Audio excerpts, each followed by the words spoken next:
Welcome back વિદ્યાર્થી મિત્રો। આ વિડીયોમાં આપણે નવી ગાલા અસાઇનમેન્ટનું ગણિત વિષયમાં પેપર નંબર 2નું વિભાગ બી શરૂ કરીશું। આગળની વિડીયોમાં આપણે 5 પેપરના વિભાગ એ અને પેપર નંબર 1નો વિભાગ બીનું સંપૂર્ણ સોલ્યુશન કરાવ્યું છે। ના જોયું હોય તો નીચે લિંક આપેલી છે, તેની મદદથી તમે જોઈ શકો છો। શરૂ કરીશું આપણે પેપર નંબર 2નો વિભાગ બીમાં 25 નંબરનો દાખલો। समांतर श्रेणी 21, 18, 15 નું કેટલામું પદ 0 હોય। હવે આવો દાખલો આપણે પેપર નંબર 1 માં પણ કર્યો હતો કે જ્યારે પણ રકમમાં સમાંતર શ્રેણી આપેલી હોય અને માંગ્યું હોય કેટલામું પદ અથવા કયું પદ અથવા પદોની સંખ્યા, આવા શબ્દો હોય એનો મતલબ કે આપણે શોધવાનું છે n ની કિંમત। તો અહીંયા આપણે શોધવાનું છે કેટલામું પદ એટલે n ની સંખ્યા, n ની કિંમત શોધવાની છે। અને જ્યારે આપણને સમાંતર શ્રેણી આપે એટલે આપણને બે વસ્તુ સમાંતર શ્રેણીના ઉપરથી મળી જાય, એક a ની કિંમત અને એક d ની કિંમત। કેવી રીતે? સૌથી પહેલા જ્યારે આપણને સમાંતર શ્રેણી આપે 21, 18 ને 15, એમાં જે પહેલું પદ હોય એ a ની કિંમત હોય એટલે a બરાબર 21। હવે આપણે સામાન્ય તફાવત એટલે કે d ની કિંમત શોધીએ તો d બરાબર a2 માઇનસ a1। a2 એટલે બીજું પદ, a1 એટલે પહેલું પદ, એટલે બીજા પાસેથી પહેલું પદ તમે બાદ કરો તો d ની કિંમત મળે। a2 એટલે 18 અને a1 એટલે 21। 21 માંથી 18 બાદ કરો તો 3, પણ કેવા? -3, કેમ કે મોટી સંખ્યાના આગળ માઇનસ છે એટલે જવાબમાં પણ માઇનસ આવે। તો d ની કિંમત આપણને મળી -3, a ની કિંમત મળી 21 અને બીજી એક કિંમત છે કેટલામું પદ 0 હોય, એનો મતલબ આ કિંમત છે an ની, તો an બરાબર 0। તો આ ત્રણ કિંમત આપણને આપેલી છે, શોધવાનું છે આપણે n ની કિંમત, એટલે સૂત્ર આવશે an વાળું। તો an બરાબર a plus n minus 1d। an ની કિંમત છે 0 તો 0 લખીશું, a ની કિંમત છે 21, 21 લખીશું, n શોધવાનું છે અને d ની કિંમત છે -3। અહીંયા આપણે n શોધવાનું છે। 21 છે પ્લસમાં, આ તરફ આવશે તો માઇનસમાં, એટલે -21, 0 ની કોઈ વેલ્યુ નથી એટલે હવે 0 આપણે લખતા નથી। આ બાજુ છે n-1 અને ગુણાકારમાં -3 તો છે। હવે આ જે ગુણાકારમાં -3 છે બરાબરની આ તરફ આવે એટલે ભાગાકારમાં જાય તો -21 ના છેદમાં -3 અને આ બાજુ માત્ર વધશે n-1। માઇનસ માઇનસ કેન્સલ, 3 × 21 એટલે આ બાજુ માત્ર 7 વધે, 7 બરાબર n-1, -1 બરાબરની આ તરફ આવે તો +1 એટલે 7 + 1 બરાબર n, 7 ને 1 8 એટલે n બરાબર 8। એનો મતલબ કે કેટલામું પદ 0 હોય તો આપણે જવાબમાં એમ લખાય કે 8મું પદ। જોઈએ હવે આપણે 26 નંબરનો દાખલો, આના જેવો જ દાખલો છે। શાંત સમાંતર શ્રેણી 3, 6, 9 અને 111 ના પદોની સંખ્યા। અહીંયા પૂછ્યું હતું કેટલામું પદ, અહીંયા પૂછે છે પદોની સંખ્યા, એનો મતલબ કે અહીંયા પણ આપણે n શોધવાનું છે। તો આપણને જ્યારે પણ સમાંતર શ્રેણી આપે તો a અને d ની કિંમત મળી જાય, તો a ની કિંમત શું હશે? પહેલું પદ એટલે a એટલે 3 મળી જાય। d ની કિંમત તો a2 માઇનસ a1, a2 એટલે બીજું પદ 6 -a1 એટલે પહેલું પદ 3, 6 માંથી 3 જાય તો 3, તો d ની કિંમત આપણને 3 મળી। a મળી ગયું, d મળી ગયું, 111 આપેલા છે, a એટલે an હોય તો an ની કિંમત 111। શોધવાનું છે પદોની સંખ્યા એટલે n ની કિંમત શોધવાની છે। સૂત્ર આ જ આવશે an વાળું, તો an બરાબર a plus n minus 1d। an ની કિંમત છે 111, a ની કિંમત છે 3 પ્લસ n શોધવાનું છે અને d ની કિંમત છે 3। હવે 3 છે આગળ આવશે એટલે 3 અત્યારે પ્લસમાં છે, બરાબરની આગળ આવે તો માઇનસમાં થઈ જાય એટલે 111 - 3 બરાબર આ બાજુ વધશે n-1 અને 3। 111 માંથી 3 જાય એટલે 108 વધે, બરાબર n-1 અને ગુણાકારમાં 3 તો છે। 3 અત્યારે ગુણાકારમાં છે, બરાબરની આ તરફ આવે તો ભાગાકારમાં જાય એટલે 108 ના છેદમાં 3 બરાબર n-1। 108 અને 3 નો જો તમે ભાગાકાર કરો તો 36 તરી 108 થાય છે, એટલે 36 બરાબર n-1। ઓછા 1 બરાબરની આ તરફ આવે તો +1 એટલે 36 + 1 બરાબર n. 36 ને 1 37 એટલે n ની કિંમત આપણને મળી 37. એટલે શોધવાનું છે પદોની સંખ્યા, તો 37 પદો હશે. આપણે શીખીએ 27 નંબરનો દાખલો કે એક નક્કર નળાકારની ત્રિજ્યા અને ઊંચાઈનો સરવાળો 37 સેમી છે. જો તે નળાકારની કુલ સપાટીનું ક્ષેત્રફળ 1628 સેમીનો વર્ગ હોય તો તેનું ઘનફળ શોધો. એનો મતલબ આપણે શોધવાનું છે નળાકારનું ઘનફળ, અને નળાકારનું ઘનફળનું સૂત્ર છે, અહીંયા લખું છું હું, નળાકારનું ઘનફળ બરાબર πr²h. આ છે નળાકારનું ઘનફળનું સૂત્ર. તો જ્યારે આપણે ઘનફળ શોધવું હોય તો આપણી પાસે પાઈની કિંમત, ચલો પાઈની કિંમત તો આપણને આવડે 22/7. આરની કિંમત જોઈએ એટલે ત્રિજ્યા, જ્યારે આપણને રકમમાં ત્રિજ્યાની કિંમત આપી નથી. h એટલે ઊંચાઈની કિંમત જોઈએ, ઊંચાઈ પણ નથી આપી. તો આપણે આરની કિંમત એટલે ત્રિજ્યા અને ઊંચાઈ શોધવા માટે અહીં જે આપણને આપ્યું છે કુલ સપાટીનું ક્ષેત્રફળ અને ત્રિજ્યા અને ઊંચાઈનો સરવાળો, તેની મદદથી આપણે સૌથી પહેલાં ત્રિજ્યા એટલે r અને h એટલે ઊંચાઈ, આ બંનેની કિંમત શોધીશું અને પછી આપણને નળાકારનું ઘનફળનો જવાબ મળશે. તો સૌથી પહેલાં ફરીથી આપણે વાંચીએ રકમ. એક નક્કર નળાકારની ત્રિજ્યા અને ઊંચાઈનો સરવાળો 37 સેમી છે. સૌથી પહેલાં આપણે નળાકારની ત્રિજ્યાને આપણે r તરીકે લખીએ છીએ, અને ઊંચાઈ, તો નળાકારની ઊંચાઈને આપણે h વડે લખીએ છીએ. તો આ r એટલે નળાકારની ત્રિજ્યા, h એટલે નળાકારની ઊંચાઈ. પછી આપણને કહે છે કે ત્રિજ્યા અને ઊંચાઈનો સરવાળો 37 છે. એટલે આ ત્રિજ્યા એટલે r, ઊંચાઈ એટલે h. તો આ બંનેનો સરવાળો એટલે આપણે r + h બરાબર 37. તો આપણે આ લખી શકાય, કારણ કે આપણને રકમમાં આપેલું છે ત્રિજ્યા અને ઊંચાઈનો સરવાળો, એટલે ત્રિજ્યા એટલે r, ઊંચાઈ એટલે h, એટલે r અને h નો સરવાળો 37 થયો. આપણને આપેલું છે નળાકારની કુલ સપાટીનું ક્ષેત્રફળ 1628 સેમીનો વર્ગ હોય. તો આપણે નળાકારની કુલ સપાટીનું ક્ષેત્રફળનું સૂત્ર તો લખીએ આપણે, નળાકારની કુલ સપાટીનું ક્ષેત્રફળ બરાબર 2πr r + h. આ છે નળાકારની કુલ સપાટીનું ક્ષેત્રફળ 2πr r + h. હવે આપણને નળાકારની કુલ સપાટીનું ક્ષેત્રફળની કિંમત આપેલી છે 1628. એટલે નળાકારની કુલ સપાટીનું ક્ષેત્રફળની કિંમત આના નીચે આપણે લખીએ 1628 બરાબર 2/2 π/π r/r, કૌંસમાં કશું લખ્યું છે r + h, અને આપણી પાસે કિંમત છે જુઓ r + h એટલે ત્રિજ્યા અને ઊંચાઈનો સરવાળો 37. એટલે આ કૌંસમાં પણ જો r + h છે એટલે આની જગ્યાએ આપણે 37 લખી શકાય. હવે આપણે પાઈની કિંમત પણ જાણીએ છીએ, તો આપણે પાઈની કિંમત લખીએ 1628 બરાબર 2 ગુણ્યા પાઈ એટલે 22/7 ગુણ્યા r ની કિંમત ખબર નથી એટલે r ની r લખીએ, અને 37 નું 37.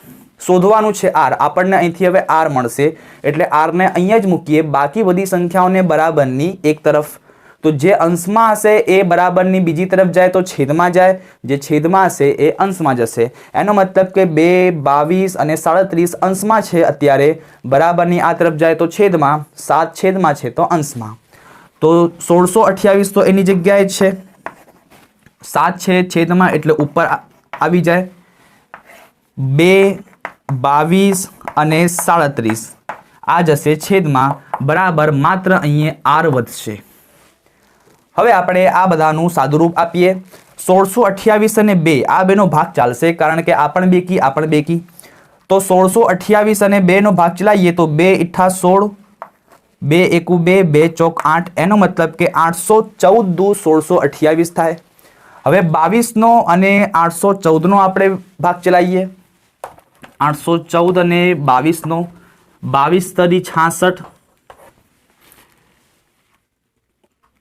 એટલે અહીંયા 11 અહીંયા 7 11 માંથી 6 જાય તો 5 7 માંથી 6 જાય 1 ઉપરથી ઉતાર્યો 4 154 22 સિત્તા 154 થાય। એનો મતલબ કે ભાગ ચાલી ગયો 37 જવાબ આવ્યો। તો 22 અને 814 નો ભાગ ચલાવ્યો તો 37 આવ્યું। 37 કટ થાય, વધ્યા શું માત્ર 7। એનો મતલબ કે આર ની કિંમત આપણને મળી ગઈ 7 એટલે ત્રિજ્યાની કિંમત મળી 7। તો આર ની કિંમત મળી ગઈ, હજુ એચ ની કિંમત બાકી છે। હવે એ જ આપણે કેવી રીતે મેળવીશું આના ઉપરથી? તો આપણે આમ લખાય આર વત્તા એચ બરાબર 37।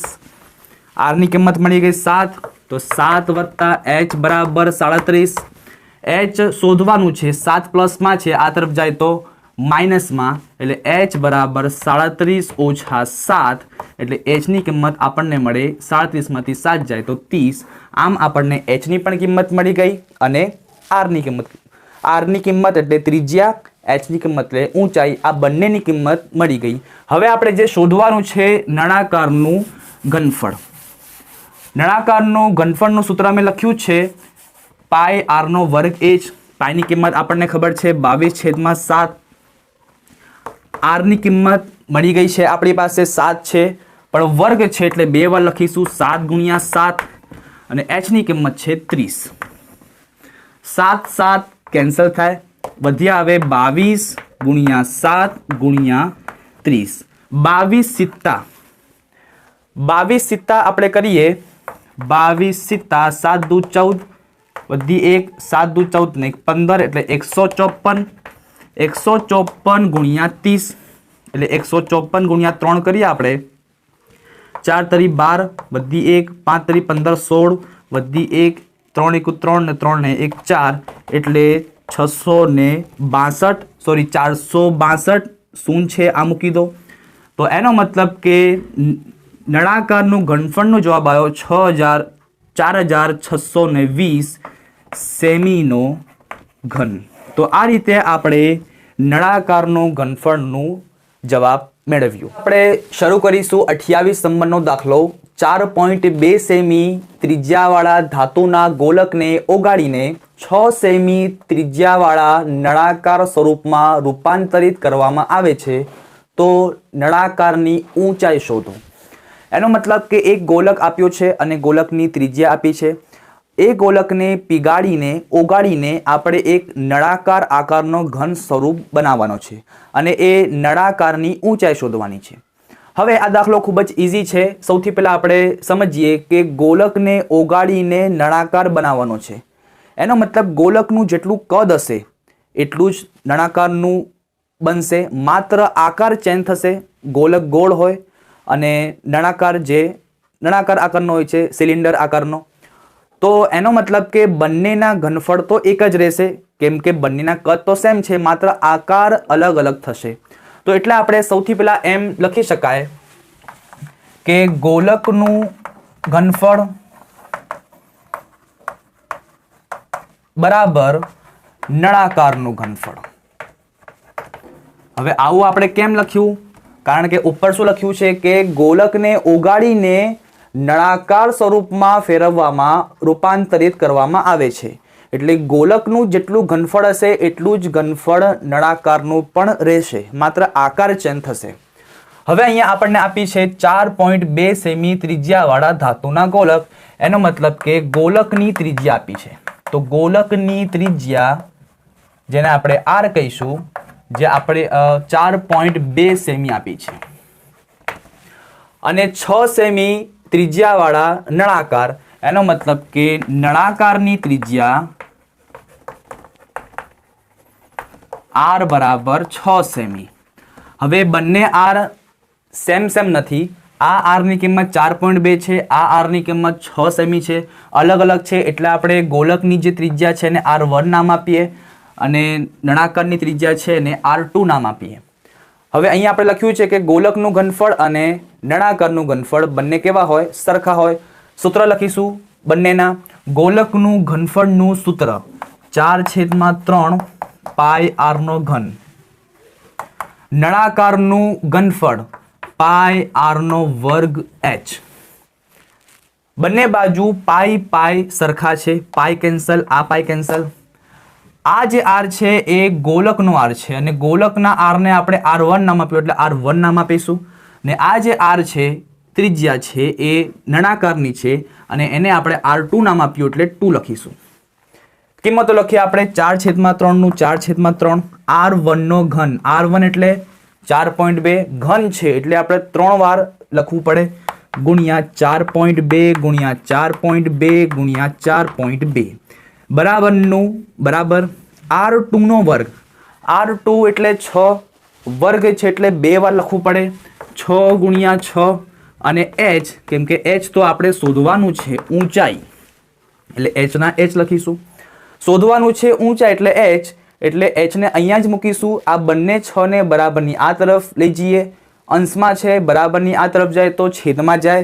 અને આ જે ત્રણેયના જે 4.2 છે 3 વાર એના પોઈન્ટ પણ દૂર કરીએ. ચલો 4/3 ના 4/3 ગુણ્યા 4.2 નો પોઈન્ટ દૂર કરીએ તો પોઈન્ટ દૂર થાય એટલે 42 થઈ જાય. છેદમાં શું આવે? છેદમાં આવશે 10, કેમ કે પોઈન્ટ પછી એક અંક છે. એવી જ રીતે અહીંયા પણ 42/10, અહીંયા પણ 42/10 અને આ બંને અંશમાં હતા, ગુણાકારમાં હતા, બરાબરની આ તરફ આવે તો ભાગાકારમાં એટલે 6 ગુણ્યા 6. આ બાજુ માત્ર h વધે. સાદુરૂપ આપણે આપીશું 6 સિત્તા 42, 6 સિત્તા 42, 14 તરી 42, નીચે 10 10 10 વધ્યા, એને અત્યારે અહીંયા જ રાખીએ. ઉપર વધ્યા 4 ગુણ્યા 14 ગુણ્યા 7 ગુણ્યા 7, છેદમાં વધ્યા 10 ગુણ્યા 10 ગુણ્યા 10 બરાબર h. 14 ચોક 56, 56 ગુણ્યા 7 7 49, 49 છેદમાં 1000, કેમ કે 10 ગુણ્યા 10 ગુણ્યા 10, 10 દાન 100 ને 100 દાન 1000 બરાબર h. 56 અને 49 નો આપણે ગુણાકાર કરીએ. 56 અને 49 નો કરીએ આપણે ગુણાકાર. બે સંખ્યા 1 0, 6 ચોક 24 નો 4, ઉપર વધી પડી 2, 5 ચોક 20 ને 2 22, 9 છંગ 54 વધી 5, 9 પંચા 45 ને 5, 0 4 એટલે 4, 4 0 એટલે 4, 5 ને 2 7 ને 2 ના 2 એટલે 2744. તો 2744 છેદમાં 1000 તો છે બરાબર h. 1000 છે, 3 શૂન્ય છે, તો જ્યારે ભાગાકાર કરીશું તો પોઈન્ટમાં જવાબ એટલે 3 સંખ્યા પહેલાં પોઈન્ટ મૂકી દઈશું એટલે 2.744 બરાબર h. એટલે 2.74 ગણાય તો h બરાબર 2.74. તો આમ આપણને નળાકારની ઊંચાઈ જે મળી 2.74 સેમી. સેમી લખવાનું રહી ગયું એટલે સેમી, h બરાબર 2.74 સેમી. આપણે જોઈએ 29 નંબરનો દાખલો. એક પેટીમાં 12 દડા છે, તેમાંના x દડા કાળા છે. જો પેટીમાંથી એક દડો યાદચ્છિક રીતે કાઢવામાં આવે તો તે કાળો દડો હોય તેની સંભાવના કેટલી? ખૂબ જ ઇઝી દાખલો છે. 15મા ચેપ્ટર સંભાવનાનો દાખલો છે. તો સૌથી પહેલાં જ્યારે પણ સંભાવનાનો દાખલો હોય એટલે સૌથી પહેલાં એક વસ્તુ શોધી લેવાની, કુલ સંખ્યા. અને અહીંયા વાત થાય છે દડાની, એટલે દડાની કુલ સંખ્યા આપણને 12 આપી છે. તો સૌથી પહેલાં આપણે લખીશું કે અહીં દડાની કુલ સંખ્યા બરાબર 12. તો જે કુલ સંખ્યા હોય એ સંભાવના શોધવાનું કુલ પરિણામ પણ એ જ હોય. તો લખીશું તેથી કુલ પરિણામ બરાબર પણ 12. હવે આપણે શોધવાનું શું છે કે જો પેટીમાંથી એક દડો યાદચ્છિક રીતે કાઢવામાં આવે તો તે કાળો દડો હોય તેની સંભાવના. કાળો દડો હોય તો એને આપણે ઘટના એ ધારીશું. ઘટના એ બરાબર કાળો દડો હોય. કાળો દડો હોય ઘટના એ બરાબર. ચલો હવે કુલ આપણી પાસે 12 દડા છે. 12 માંથી કેટલા કાળા દડા? તો લખ્યું છે તેમાંના x દડા કાળા છે. એટલે 12માંથી x દડા કાળા છે એટલે ઘટના A બરાબર x લખીશું. શોધીએ હવે આની સંભાવના એટલે P ઓફ A બરાબર ઘટના A ના પરિણામ છેદમાં કુલ પરિણામ. ચલો, ઘટના A ના પરિણામ એટલે x છે છેદમાં કુલ પરિણામ 12 છે, ભાગ ન ચાલે એટલે આ આપણો જવાબ. જોઈએ હવે આપણે 30 નંબરનું, જેના શૂન્યોનો સરવાળો અને ગુણાકાર અનુક્રમે 1 અને 1 હોય તેવી દ્વિઘાત બહુપદી મેળવો. આવો દાખલો પેપર નંબર 1 માં પણ આવ્યો હતો.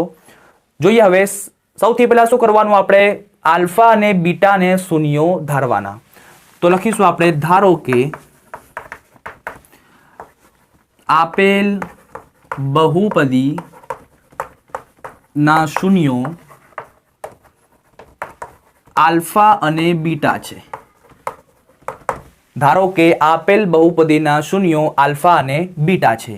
આપણને આપ્યો છે સરવાળો અને ગુણાકાર. પહેલા આપણે સરવાળો જોઈએ. શૂન્યોનો સરવાળો લખીએ.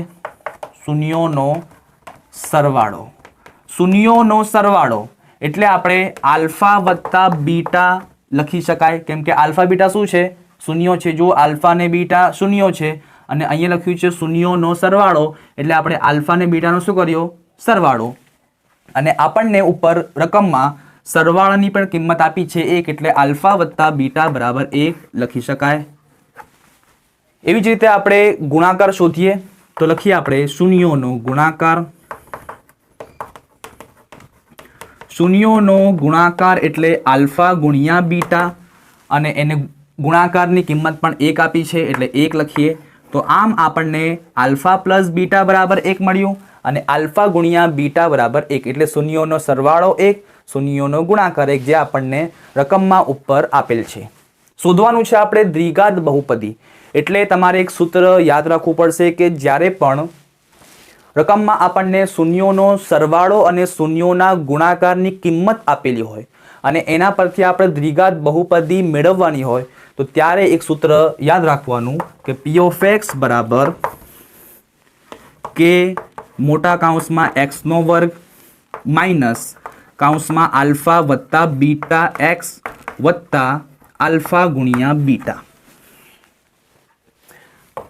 કેનું કે x ના વર્ગ ઓછાનું ઓછા, આલ્ફા વત્તા બીટા જેની કિંમત છે 1 એટલે 1 લખીએ. અહીંયા x પ્લસ આલ્ફા ગુણ્યા બીટા એટલે પણ 1. કૌંસમાં જે વધે એ આપણો જવાબ, એટલે દ્વિઘાત બહુપદી આપણને મળી ગઈ. તો આપણે લખીશું x નો વર્ગ ઓછા 1x એટલે માત્ર x લખીએ તો પણ ચાલે, વત્તા 1. તો આમ આપણને દ્વિઘાત બહુપદી મળી x નો વર્ગ ઓછા x વત્તા. હવે આપણે શરૂ કરીએ 31 નંબરનો દાખલો. દ્વિઘાત બહુપદી x નો વર્ગ ઓછા 2x ઓછા 8 ના શૂન્યો શોધો તથા તેના શૂન્યો અને સહગુણકો વચ્ચેનો સંબંધ ચકાસો. બીજા પ્રકરણનો આ દાખલો છે અને પહેલા પેપરમાં પણ આપણે આ દાખલો ગણ્યો હતો. સૌથી પહેલા આપણને જે બહુપદી આપી છે એના આપણે શૂન્યો શોધીશું. કેવી રીતે? બહુપદી આપણને આપી છે x નો વર્ગ ઓછા 2x ઓછા 8, એટલે કે 3 પદ આપ્યા છે. તો છેલ્લા અને પહેલા પદમાં જે સહગુણક હોય એટલે જે સંખ્યા હોય એનો કરવાનો ગુણાકાર. છેલ્લા પદમાં 8, પહેલા પદમાં 1 ગણવાનું, તો 8 એકુ 8. હવે 8 ના આપણે એવા ભાગ પાડીએ એટલે એવી બે સંખ્યા લાવીએ કે કરીએ ગુણાકાર તો 8 આવે અને કરીએ એ બે સંખ્યાની બાદબાકી તો -2 જવાબ આવવો જોઈએ. તો 4 દુ 8, 4 ગુણ્યા 2, 4 દુ 8, અને 4 માંથી 2 બાદ કરીએ તો જવાબ આવે 2. પરંતુ આપણે -2 લાવો છે એટલે મોટી સંખ્યા 4 ને માઇનસ આપવું પડે, નાની સંખ્યાને પ્લસ. 4 દુ 8, 4 માંથી 2 જાય તો -2, કેમ કે મોટી સંખ્યા 4 છે એટલે જવાબમાં પણ માઇનસ આવે. એટલે હવે આપણે આ -2x ના ભાગ પાડીશું. -4x plus 2x.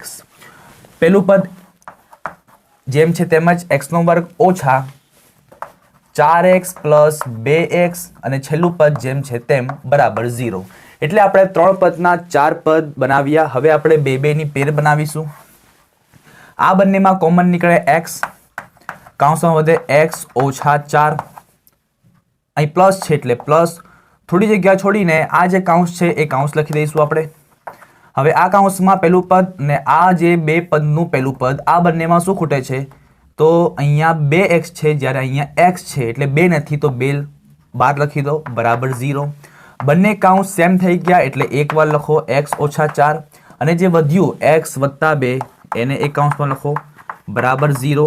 0 આપણે બંનેના પાછળ લખીએ એટલે x ઓછા 4 બરાબર 0, x વત્તા 2 બરાબર 0, x બરાબર -4 બરાબરની આ તરફ જાય તો +4 એટલે એક શૂન્યની કિંમત મળી x બરાબર 4, અને +2 બરાબરની આ તરફ જાય તો -2 એટલે x બરાબર -2. તો આમ આપણને શૂન્યોની કિંમત મળી ગઈ. એકની કિંમત છે 4, એકની છે -2. હવે આપણે શોધીએ શૂન્યો અને તેના સહગુણકો વચ્ચેનો સંબંધ. કેવી રીતે? સૌથી પહેલાં જે રીતે બહુપદી આપી છે એ લખીએ. x² ઓછા 2x ઓછા 8. સૌથી પહેલાં આપણે a, b અને c ની કિંમત શોધી લઈએ. a એટલે x ના વર્ગના આગળ જે સહગુણક હોય a બરાબર 1, b એટલે કે x ના આગળ જે સહગુણક હોય -2, c એટલે કે અચળ પદ -8. હવે આપણે શૂન્યોનો સરવાળો અને શૂન્યોનો ગુણાકાર. તો લખીશું આપણે શૂન્યોનો સરવાળો. શૂન્યોનો સરવાળો સૂત્ર છે -b/a. માઇનસનું -b એટલે -2 અને a એટલે 1, માઇનસ માઇનસ પ્લસ એટલે માત્ર 2/1. 2 છે એ x ના આગળ છે એટલે x નો સહગુણક કહેવાય, પરંતુ માઇનસ તો મૂકવું પડે કેમ કે સૂત્રમાં માઇનસ છે. તો આપણે લખીશું કે -x નો સહગુણક છેદમાં 1. 1 છે એ x ના વર્ગનો સહગુણક છે, તો લખીશું x ના વર્ગનો સહગુણક. તો આ રીતે આપણે શૂન્યોનો સરવાળો શોધ્યો. હવે આપણે શૂન્યોનો ગુણાકાર. તો લખીશું શૂન્યોનો ગુણાકાર બરાબર સૂત્ર છે c/a. c એટલે -8, a એટલે 1, -8 એટલે અચળ પદ છે, તો લખીશું અચળ પદ છેદમાં 1. 1 એટલે x ના વર્ગનો સહગુણક, તો લખીશું x ના વર્ગનો સહગુણક. તો આ રીતે આપણો આ દાખલો પૂરો. શરૂ કરીશું 32 નંબરનો દાખલો. બહુપદી p of x બરાબર 3x² ઓછા 10x વત્તા 7 ના શૂન્યો આલ્ફા અને બીટાની કિંમત શોધ્યા વગર 1/α વત્તા 1/β અને આલ્ફાનો વર્ગ વત્તા બીટાના વર્ગની કિંમત શોધો. ખૂબ જ ઇઝી દાખલો છે. પહેલા પેપરમાં પણ આપણે ગણાવ્યો છે. સૌથી પહેલા આપણને જે બહુપદી આપી છે તેના અંદરથી આપણે a, b અને c ની કિંમત મેળવી લઈશું. તો લખીએ આપણે બહુપદી p of x બરાબર 3x² ઓછા 10x વત્તા 7. a ની કિંમત આપણને મળે x ના વર્ગના આગળ એટલે 3, b ની કિંમત મળશે x ના આગળ એટલે -10 અને c ની કિંમત મળે અચળ પદ એટલે 7. હવે ABC ની કિંમત મેળવી લઈએ. હવે આપણે શૂન્યોનો સરવાળાનું સૂત્ર મૂકીએ. તો સૌથી પહેલા આપણે લખીશું શૂન્યોનો સરવાળો. શૂન્યોનો સરવાળો બરાબર -b/a. માઇનસનું માઇનસ, b એટલે -10 અને a એટલે 3, માઇનસ માઇનસ પ્લસ એટલે માત્ર 10/3. તો આ જે કિંમત મળી 10/3 એ છે શૂન્યોના સરવાળાની. રકમમાં લખ્યું છે આલ્ફા બીટા, એ શું છે? શૂન્યો છે. એટલે આપણે આલ્ફા વત્તા બીટા લખીએ તો આ શૂન્યોનો સરવાળો જ થયો, અને આ શૂન્યોની સરવાળાની કિંમત એટલે આલ્ફા વત્તા બીટાની કિંમત મળી આપણને 10/3. હવે આપણે શૂન્યોનો ગુણાકારનું સૂત્ર લખીશું. તો લખીએ આપણે શૂન્યોનો ગુણાકાર c/a. c ની કિંમત છે 7, a ની કિંમત છે 3, 7/3. તો 7/3 એ કિંમત મળી શૂન્યોના ગુણાકારની, અને આલ્ફા બીટા એ પણ શૂન્ય છે એટલે આપણે આલ્ફા ગુણ્યા બીટા બરાબર 7/3 લખી શકાય. તો સૌથી પહેલા આપણે આ રીતે આલ્ફા વત્તા બીટાની કિંમત અને આલ્ફા ગુણ્યા બીટાની કિંમત શોધી લીધી. હવે આપણે બે વસ્તુ શોધવાની છે. એક આ 1/α વત્તા 1/β અને આલ્ફાનો વર્ગ વત્તા બીટાનો વર્ગ. સૌથી પહેલા આપણે 1/α વત્તા 1/β નું સાદુરૂપ આપીએ. કેવી રીતે જોઈએ આપણે. આ બાજુ આપું છું. સોલ્વ કરવાનું છે આપણે 1 આલ્ફા વત્તા 1 બીટા. સૌથી પહેલા આપણે આનું સાદુરૂપ કેવી રીતે આપીશું? વચ્ચે પ્લસ છે, છેદ અલગ અલગ છે, બીટાનો ગુણાકાર એક સાથે, આલ્ફાનો ગુણાકાર એક સાથે અને આલ્ફા બીટાનો ગુણાકાર બંને સાથે. બીટા ગુણ્યા 1 એટલે બીટા વત્તા આલ્ફા ગુણ્યા 1 એટલે આલ્ફા છેદમાં આલ્ફા ગુણ્યા બીટા એટલે આલ્ફા ગુણ્યા બીટા. ઉપરને આપણે અદલા બદલી કરીશું, આલ્ફાને આગળ પ્લસ બીટાને પાછળ છેદમાં આલ્ફા ગુણ્યા બીટા તો છે. હવે તમે જોઈ શકો છો આલ્ફા વત્તા બીટા થઈ ગયું ઉપર અને છેદમાં થઈ ગયું આલ્ફા ગુણ્યા બીટા. તો આલ્ફા વત્તા બીટાની કિંમત છે આપણી પાસે 10/3. તો આપણે આલ્ફા પ્લસ બીટાની જગ્યાએ 10/3 લખીએ. છેદમાં આલ્ફા ગુણ્યા બીટાની કિંમત છે 7/3. બંનેના છેદ સરખા છે એટલે 3 કેન્સલ થાય, વધે 10 અંશમાં અને છેદમાં 7. તો આ રીતે આપણને 1 આલ્ફા વત્તા 1 બીટાની કિંમત મળી 10/7. એટલે અડધો દાખલો પૂરો થઈ ગયો. હવે આપણે આ શોધીએ, આલ્ફાનો વર્ગ વત્તા બીટાનો વર્ગ. હવે આના માટે શોધવાનું છે આપણે આલ્ફાનો વર્ગ વત્તા બીટાનો વર્ગ. આના માટે તમારે એક સૂત્ર યાદ રાખવું પડશે કે જ્યારે પણ આલ્ફાનો વર્ગ વત્તા બીટાનો વર્ગ આવે તો એક સૂત્ર છે આલ્ફા વત્તા બીટાનો વર્ગ -2 ગુણ્યા આલ્ફા ગુણ્યા બીટા.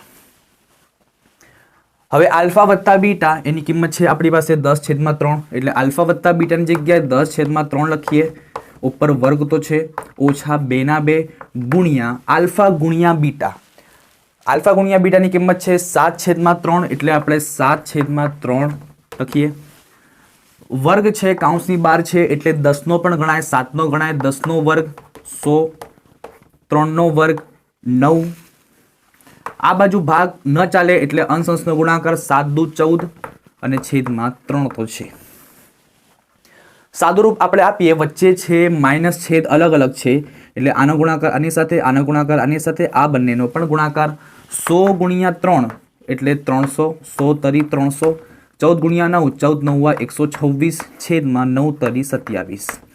300 માંથી 126 જાય એટલે 174 છેદમાં 27 તો છે.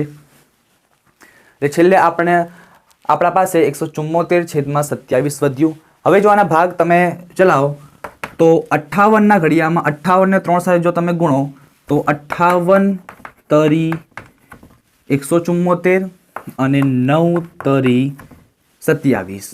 3 કેન્સલ જાય એટલે વધે 58/9.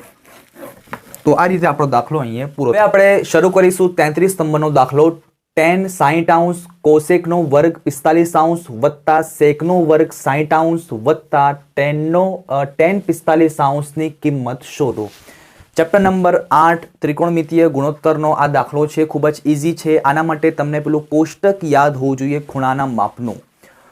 સૌથી પહેલા આપણે જે આ રકમ આપી છે તે લખીશું tan 60° ગુણ્યા કોસેકનો વર્ગ 45° વત્તા સેકનો વર્ગ 60° વત્તા tan 45°. ચલો tan 60. હવે tan 60ની કિંમત, તો tan 60°ની કિંમત છે વર્ગમૂળમાં 3. તો લખીશું આપણે વર્ગમૂળમાં 3. અહીંયા ગણાય ગુણાકાર. કોસેકનો વર્ગ 45. તો અત્યારે વર્ગ થોડી વાર માટે એમ સમજો કે વર્ગ નથી, માત્ર કોસેક 45 છે. તો કોસેક 45°ની કિંમત વર્ગમૂળમાં 2.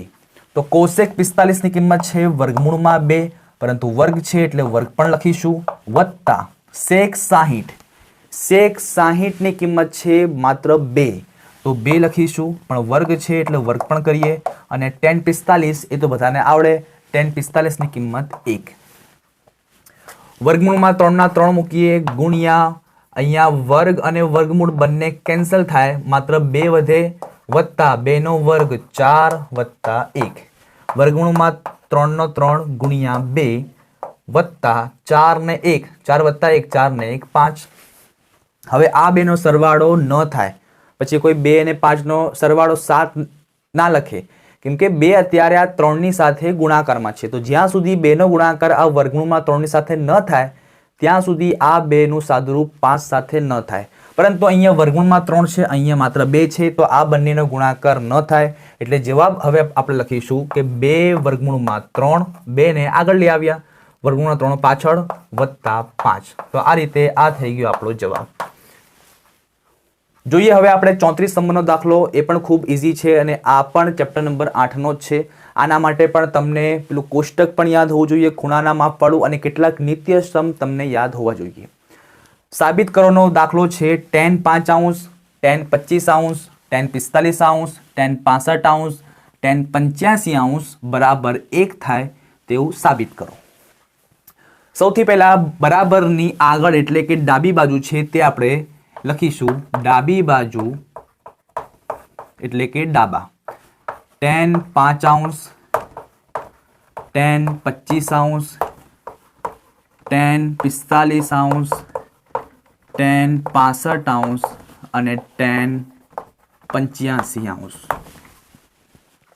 હવે આના અંદરથી જે પેલું કોષ્ટક છે એ કોષ્ટકના અંદર જો કિંમત હોય તો માત્ર tan 45 ની છે. અહીંયા પણ જોઈ tan 45 ની કિંમત 1 એટલે tan 45 ની કિંમત 1 થઈ જાય. બાકી tan 5, tan 25, tan 65 ને tan 85 ની કિંમત પેલા કોષ્ટકમાં નથી. તો હવે શું કરવાનું, આની કિંમત આપણને મળી ગઈ 1 છે. આ 1 2 3 4 આ 4 પદ વધ્યા.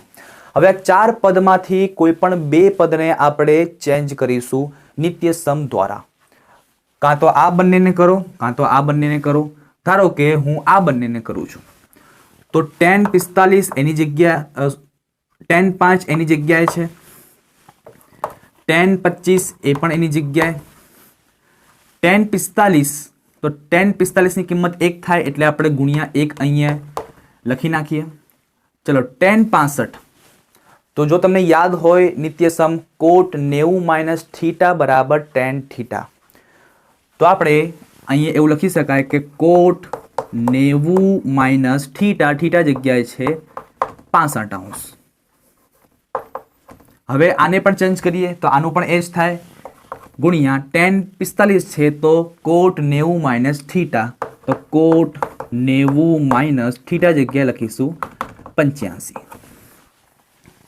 ચાલો હવે tan 5 નું tan 5, tan 25 નું tan 25, ગુણ્યા 1 નું ગુણ્યા 1, ગુણ્યા cot 90 - 65, 90 માંથી 65 જાય તો 90 માંથી 65 જાય તો 25 એટલે cot 25 થઈ ગયા, ગુણ્યા cot 90 - 85, 90 માંથી 85 જાય તો 5 એટલે cot 5 અંશ લખાય. ચલો આટલો ખબર પડી ગઈ હશે. હવે તમે જોઈ શકો છો tan 5 cot 5 બંનેના ખૂણા સરખા છે. જો 5 અંશ 5 અંશ તો બંનેને એક બાજુ લખીએ એટલે tan 5 અંશ ગુણ્યા અથવા cot 5 અંશ, અહીં બે વચ્ચે ગુણાકાર ગણાય. એવી રીતે tan 25 અને cot 25 આ બંનેના ખૂણા પણ સરખા છે તો એને પણ આપણે પાસે પાસે લખીએ tan 25 ગુણ્યા cot 25 અને ગુણ્યા 1 તો છે. હવે બીજું નિત્ય સમ જો યાદ હોય તો કે tan θ ગુણ્યા cot θ બરાબર 1 અને અહીંયા θ જો બંનેના સેમ છે 5 5 એટલે tan 5 ગુણ્યા cot 5 બરાબર 1. tan θ ગુણ્યા cot θ શું થઈ જાય 1 થઈ જાય તો આ બંનેનું 1 થઈ જશે, ગુણ્યા tan 25 ગુણ્યા cot 25, tan θ ગુણ્યા cot θ બરાબર 1 તો આ બંનેનું પણ 1 થઈ જાય અને ગુણ્યા 1 તો છે.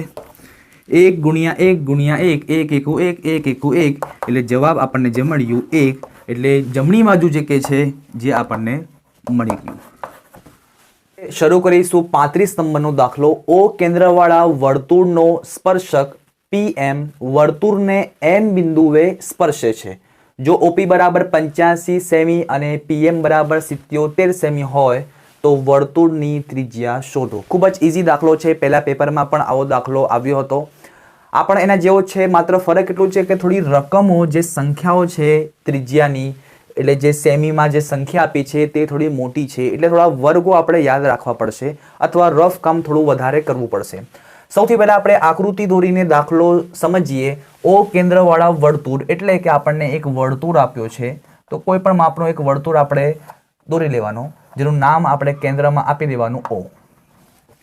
તો O કેન્દ્રવાળા વર્તુળનો સ્પર્શક PM વર્તુળને M બિંદુએ સ્પર્શે છે, એટલે એક આપણે સ્પર્શક દોરવાનો છે અને એ સ્પર્શકનું નામ છે PM ને એમાંથી જે આ M બિંદુ છે તે વર્તુળને સ્પર્શે છે, એટલે આપણે એક સ્પર્શક આ રીતે દોરીશું. એક બિંદુ છે, આ બિંદુથી એક સ્પર્શક વર્તુળને છેદે, તો અહીંયા P લખીશું, અહીંયા M લખીશું, કેમ કે M બિંદુ છે એ વર્તુળને સ્પર્શે છે. જો OP બરાબર 85 સેમી, OP તો O એટલે કેન્દ્ર, P એટલે આ બિંદુ, તો OP ને જોડીએ તો આ થઈ ગયું 85 સેમી, અને PM 77, તો PM એટલે આ 77 હોય તો વર્તુળની ત્રિજ્યા શોધો. તો આપણે OM ને જો જોડી દઈએ તો આ બની ગઈ વર્તુળની ત્રિજ્યા, અને આ શોધવાનું છે. એટલે કે કાટકોણ ત્રિકોણ બની ગયો, અને આપણને ખબર છે કે કાટકોણ ત્રિકોણ બને એટલે પાયથાગોરસનું સૂત્ર આવે. તો હવે આપણે અહીંયા લખીશું પહેલા કે ત્રિકોણ, અહીં જે ત્રિકોણ બને છે OMP, ત્રિકોણ OMP માં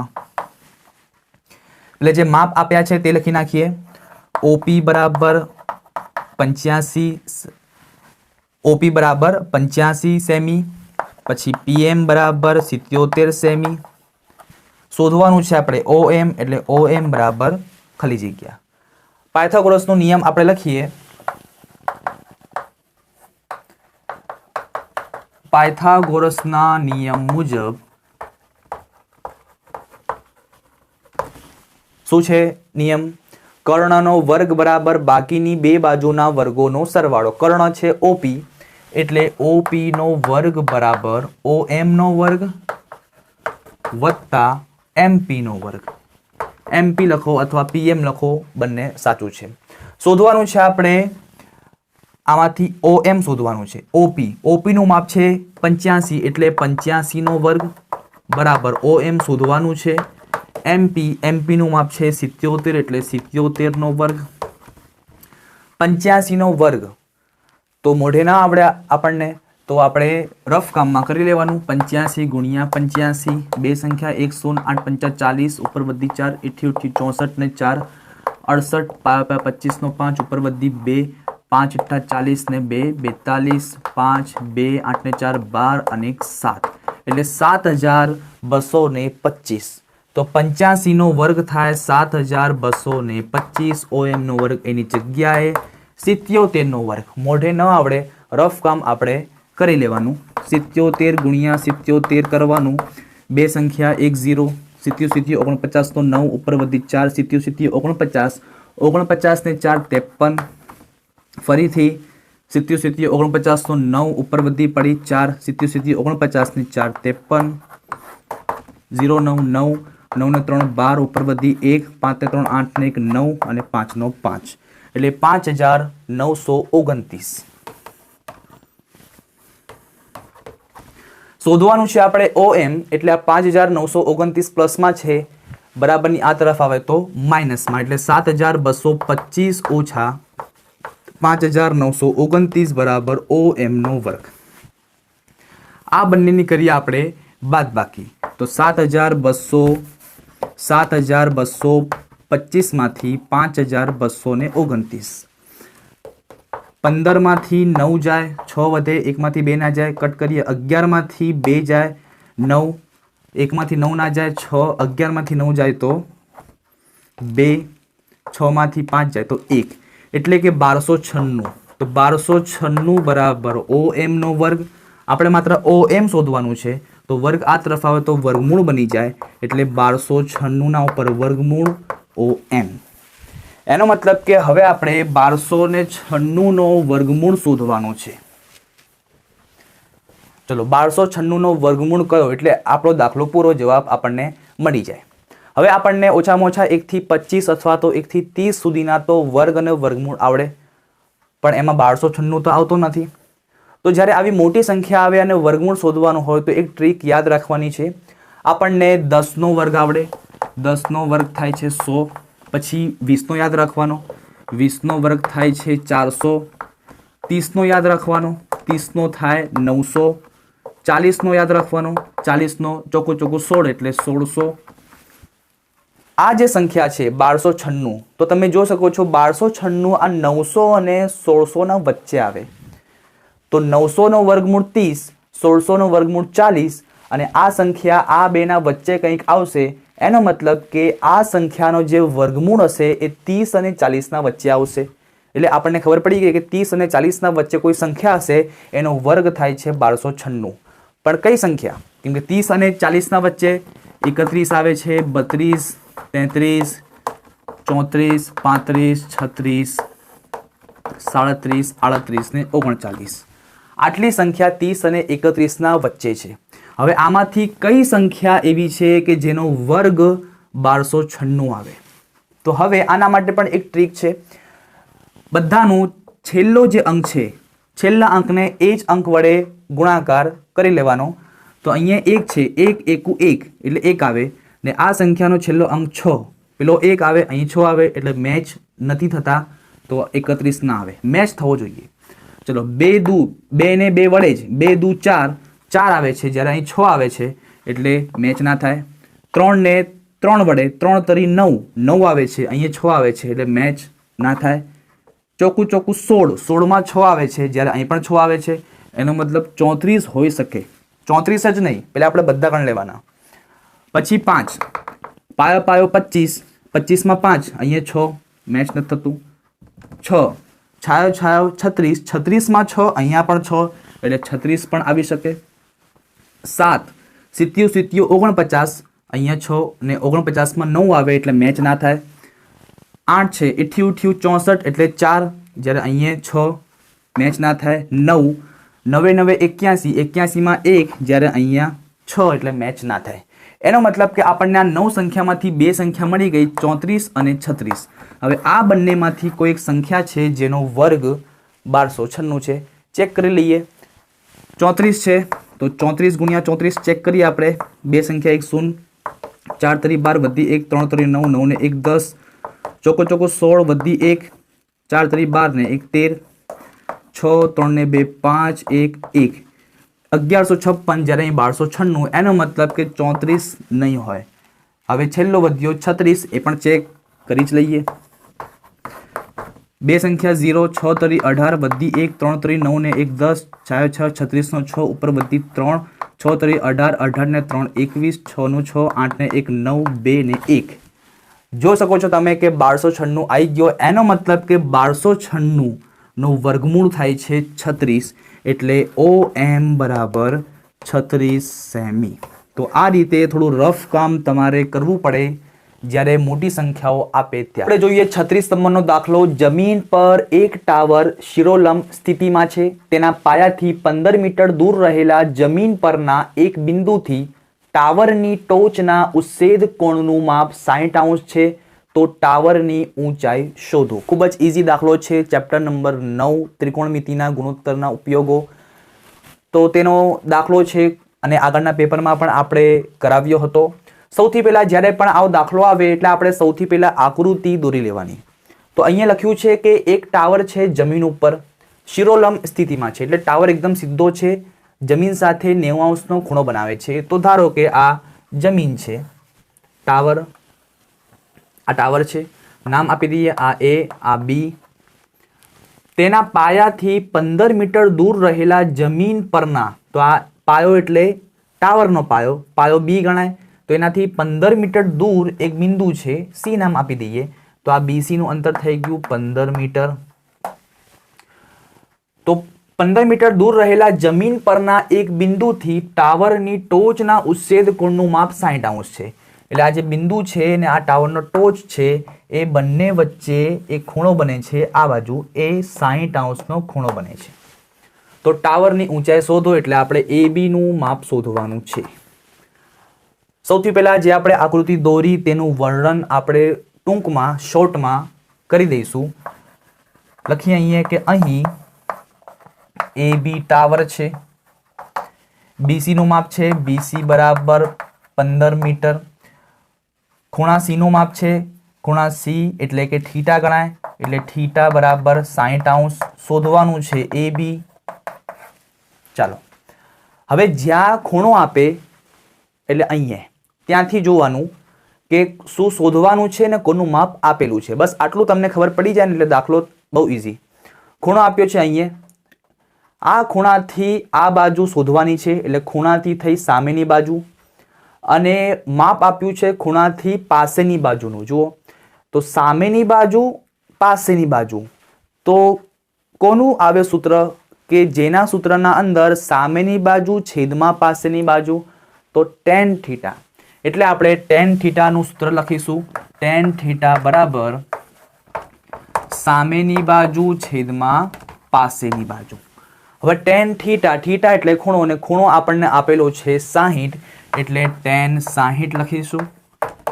સામેની બાજુ એટલે AB જે શોધવાનું છે, છેદમાં પાસેની બાજુ એટલે BC જેનું માપ આપેલ છે. ચલો tan 60 ની કિંમત પેલા કોષ્ટકના અંદર યાદ કરો તો tan 60 ની કિંમત આવે વર્ગમૂળમાં 3 બરાબર AB શોધવાનું છે અને BC નું માપ છે 15, એટલે છેદમાં આપણે 15 લખીશું. શોધવાનું AB છે, 15 છેદમાં છે, બરાબરની આ તરફ જાય એટલે ગુણાકારમાં, તો 15 ગુણ્યા વર્ગમૂળમાં 3 બરાબર AB. આ બંનેનો ભાગ એટલે ગુણાકાર ન થાય એટલે આ આપણો જવાબ થઈ ગયો. તો છેલ્લે આપણે એમ લખીશું કે ટાવરની ઊંચાઈ શોધો, તો લખીએ કે ટાવરની ઊંચાઈ 15 વર્ગમૂળમાં 3 મીટર છે. હવે આપણે શરૂ કરીશું 37 નંબરનો દાખલો કે બિંદુઓ જેના યામ આપેલા છે 4 - 3 અને 8 5 ને જોડતા રેખાખંડનું 3:1 ગુણોત્તરમાં અંતઃ વિભાજન કરતા બિંદુના યામ શોધો. એટલે કે 7મા પ્રકરણનો આ દાખલો છે વિભાજન બિંદુવાળો, એટલે વિભાજન બિંદુના યામનું સૂત્ર આવશે. ખૂબ જ ઇઝી દાખલો છે. સૌથી પહેલા આપણને જે રેખાખંડનું નામ આપેલ છે એટલે આપણે એક રેખાખંડ દોરીએ, નામ આપી દઈએ. એક બિંદુનું A નામ આપીએ, એક બિંદુનું B નામ આપીએ. બે બિંદુના યામ છે એટલે આ જે યામ હશે એ બિંદુના યામ એટલે 4 - 3, આ જે યામ હશે એટલે B બિંદુના યામ 8 અને 5. તો આ A ને B બિંદુને જોડતા રેખાખંડ થઈ ગયું. એને 3:1 ગુણોત્તરમાં અંતઃ વિભાજન કરતા બિંદુના યામ, એટલે કે એક બિંદુ છે જે AB નું વિભાજન કરે છે 3:1 માં. 3:1 એટલે કે આપણે થોડું આ તરફ કોઈ બિંદુ P નામનું દોરીએ, કેમ કે અહીંથી A ને P વચ્ચેનું અંતર 3 ગણવાનું, P B નું વચ્ચે અંતર 1 ગણવાનું, એટલે 3:1. તો આ જે P બિંદુના યામ એટલે કે x ને y ની કિંમત આપણે શોધવાની છે. તો વિભાજન બિંદુના યામનું સૂત્ર આવશે. એના પહેલા આપણે x1 y1 x2 y2 શોધી લઈએ. તો x1 એટલે કે 4, y1 એટલે કે -3, x2 એટલે કે 8, y2 એટલે કે 5. પહેલો જે કાઉન્સ હોય એમાંથી x1 y1 મળે, આ કાઉન્સમાંથી x2 y2 મળે.